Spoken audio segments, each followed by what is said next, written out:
सत श्री अकाल, मैं उस्मान सैफ़ी। दोस्तों, बात है 13 मार्च 2022 की। दिल्ली का एक ज़िला शाहदरा लगता है, उसका थाना नंद नगरी।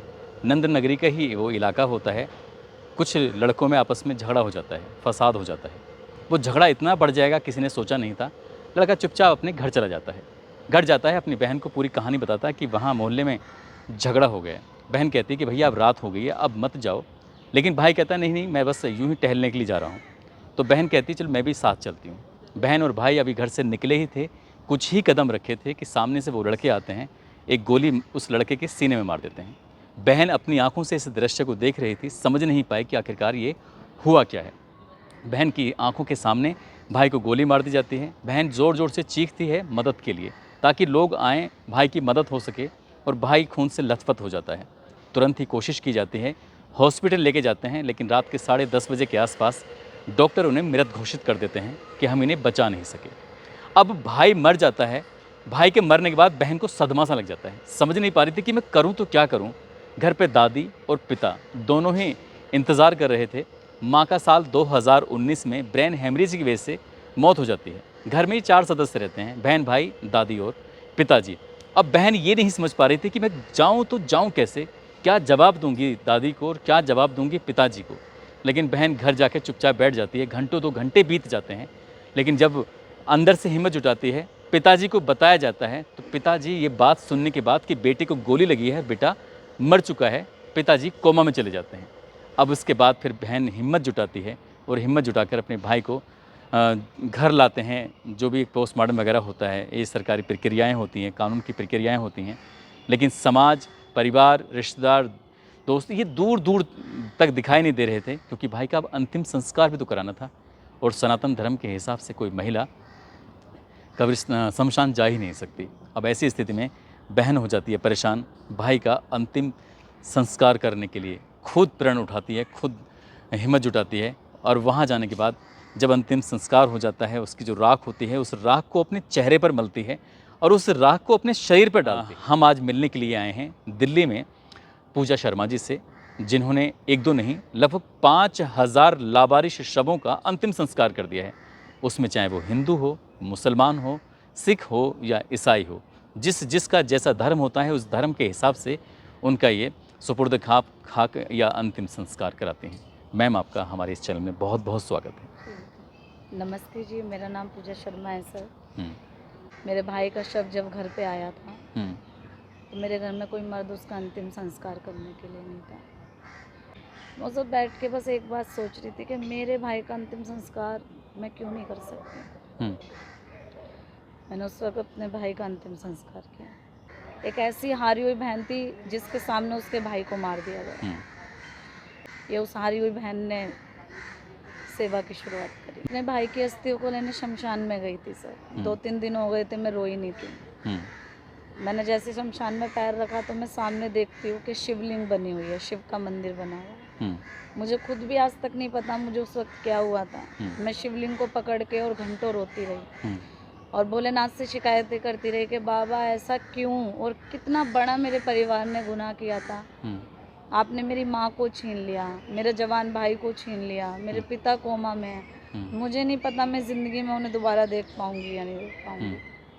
ऐसा कौन सा गुनाह था? पता नहीं मुझे उस वक़्त क्या हुआ सर। जो मेरे भाई की चिता थी, हुँ, मैं वहाँ चली गई और मेरे भाई की चिता की जो राख थी, मैं उसको अपने चेहरे पे, अपने बालों पे, मतलब अपने शरीर पे मलने लगी। हुँ। ये दृश्य देखते हुए वहाँ पे जो पंडित जी थे, उन्होंने मेरी वीडियो बना ली। अच्छा, पंडित जी ने बनाई थी वो वीडियो? हाँ जी, वो वीडियो पंडित जी ने बनाई अच्छा, अच्छा। थी। हुँ, इस डर से कि इतने सालों में कभी ऐसा दृश्य नहीं देखा, एक इंसान, हुँ, जिंदा इंसान मरे हुए इंसान की राख को और तन से लगा रहा है, वो भी महिला। हुँ। लेकिन उस वक़्त मैं एक प्रण ले रही थी। अच्छा।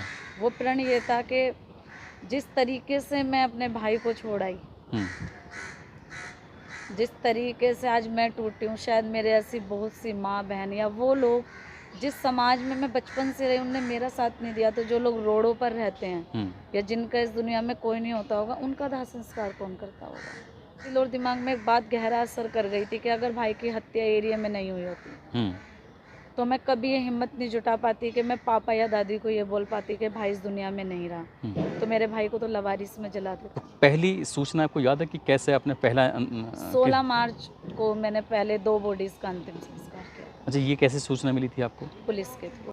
कई बार तो ऐसी सिचुएशन आती होगी कि पूरी बॉडी सड़ रही है, तो नदी नालों की सड़ी हुई बॉडियाँ होती हैं जो बहकर आती हैं। हम्म, कई बार तो बॉडी की हालत ऐसी होती है कि आप उनका नाक और मुंह भी नहीं देख सकते, मतलब बिल्कुल सड़ जाती है बॉडी। हम्म, कई बार ऐसी बॉडी आती हैं जिनके जो है धड़ पे सर नहीं है, अच्छा, सर भी या नहीं? सर ही नहीं मिला, सिर्फ धड़ आया है, या सर आ गया धड़ नहीं आया, हम्म, या फिर आते बाहर हैं बॉडी, या कई हिस्सों में बॉडी कट चुकी है जो एक्सीडेंटल केस है। लेकिन मैं कभी उन चीज़ों से भयभीत नहीं हूँ सर। ऐसे लोगों का मानना है कि मेरे पीछे आत्माएं चलती हैं। मेरे मोहल्ले पड़ोस के लोग मुझसे बातें नहीं करते हैं, लोग मुझे अपने घर नहीं बुलाते हैं, मैं किसी के घर नहीं जाती हूँ, रिश्तेदारों में मैं नहीं जाती हूँ। यहाँ तक कि तो लोग मेरे पिता को ये तक बोलते हैं कि अब तेरी लड़की की शादी भी नहीं होगी, ये तो पागल हो गई है, शमशानों में भटक रही है। दोस्त, परिवार, रिश्तेदार, आस पड़ोस सब छूट गया है। सब छूट गया। बस कोई बचा है तो एक फ़ोन कि हाँ, यहाँ पर किसी की लाश है, उसका अंतिम संस्कार कराना है। मतलब बस पूरा दिन इसमें निकल जाता है। सुकून है सर, हुँ, बहुत सुकून है कि मैं उनके लिए कुछ कर रही हूँ जिस तरफ समाज का एक हिस्सा सोचता भी नहीं है, देखता भी नहीं है। आपकी बातें कुछ लोगों को पसंद आ जाती है। आजकल सोशल मीडिया का ज़माना है हाँ जी। कि जैसे कि बिग बॉस का चलता है या फिर कोई जी। और संस्थाएँ हैं कुछ जी, जी। ऐसे में अगर आपको ऑफ़र मिलता है कि अरे नहीं, आपने अच्छा काम किया है, समाज से लीक से अलग हट के काम किया है, आप हमारे प्रोग्राम में आइए, तो बिग बॉस में किसी वजह से अगर आ जाए तो? नहीं, नहीं, हो सकता कभी है नहीं। हो सकता है आ ही जाए। बिग बॉस में अरे नहीं। बिग बॉस में आप जैसे लोगों को आना चाहिए, आप जैसे लोगों को देख के सीखना चाहिए। अगर मेरे और जैसे वो क्या उल्टा-सीधा कुछ भी करने वाले लोग हो जाते हैं उनको। अगर बिग बॉस में मेरे फील्ड के लोग आएंगे तो जाऊंगी, अब वो लड़ाई झगड़े वाले आएंगे ना, वो हाँ, नहीं जाऊंगी। वो देखती हैं इसका मतलब आप भी। नहीं, मैं देखती नहीं हूँ, लेकिन सोशल मीडिया पे चीजें तो छोटी छोटी देखने के लिए मिलती हैं। भाई का जो केस स्टेटस है अभी फ़िलहाल क्या चल रहा है उसमें? अभी मेरी गवाही हुई है सर, और मेरा क्रॉस चल रहा है उसमें। हुँ, अभी कुछ सवाल जवाब बाकी हैं उनके वकील की तरफ से, लेकिन मुझे अपने भोलेनाथ पे 1 लाख नहीं 1 करोड़% भरोसा है, उन्हें मेरे भोलेनाथ सजा जरूर दिलाएंगे। और सज़ा कानून दे देगा, भोलेनाथ दिलवाएँगे। लेकिन इस बीच में कभी ऐसा नहीं है आपको धमकाया हो, मारने की कोशिश की हो हाँ ये जी, सब? मैं एक बार का आपको वाक्य सुनाती हूँ। एक मुस्लिम बॉडी थी, हुँ, दिल्ली में। मैं उनको मतलब उनकी क्रिया करके, और रात के मतलब 8 तकरीबन बज गए थे, हुँ, तो मैं वहाँ से आ रही थी। तो हमारे यहाँ पे एक शास्त्री पार्क पड़ता है, वहाँ कूड़ेदान है, कूड़े मतलब खत्ता है।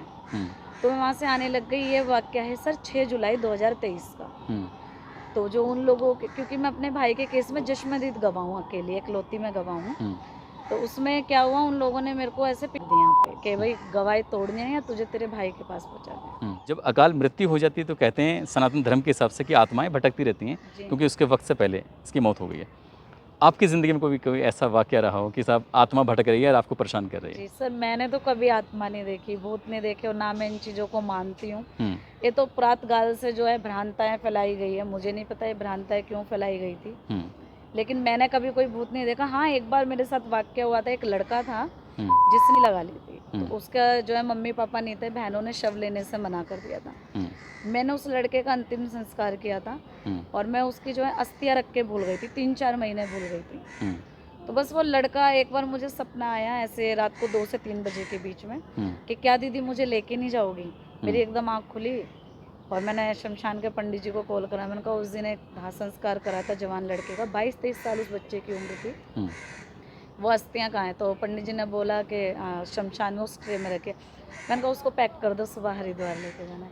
और इसके सिवा कभी मुझे ऐसा ना कभी महसूस हुआ और ना कभी मैंने देखा। तो इस पूरे घटनाक्रम को, इस पूरी बातों को बताने का उद्देश्य किसी को परेशान करना नहीं है, बल्कि आपको जागरूक करना है। आपको तो अकेली बेटी जो 5000 शवों का अंतिम संस्कार कर चुकी है, तो शायद अकेली बेटी को इतने अपने कंधों पर बोझ लेने की ज़रूरत नहीं पड़ती। सर बस मैं आपके चैनल के माध्यम से एक बात बोलूँगी, मेरा एक ही सपना है। हुँ, मेरा ये सपना है कि अगर मेरे से कोई इंस्पायर होकर हुँ, किसी अदर स्टेट में इन लवारिस शवों को इनका अधिकार दिलाए, तो मैं समझूंगी मैंने अपने मरे हुए भाई की जो भस्म को तन से लगा के प्रण लिया था, मेरा प्रण पूरा हो गया।